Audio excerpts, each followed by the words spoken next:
great thing with strength training, it's now no longer, say, advisors will do strength training.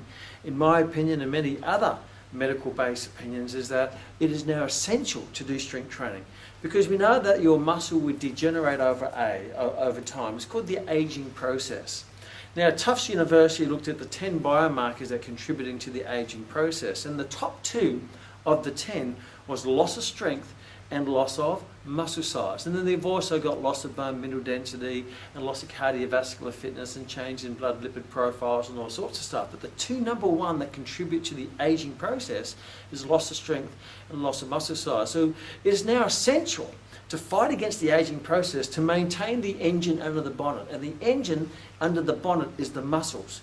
A lot of people with age, they go through their 20s and 30s and 40s and 50s, their engine size starts as a jet engine by 20, goes down to a V8 by 30, is down to a 6-cylinder by 40, by 50 it's down to a little 4-cylinder Hyundai Sprint, and by the time they get to 60 it's down to a little lawnmower going, and their quality of life diminishes with that because they don't have the strength to have an active physical life, and their metabolic rate's coming down, therefore they're still eating the same amount of food and they get fatter. Their muscle shrinks, their fat increases, and you know where that ends. It ends where most people are today, unfortunately.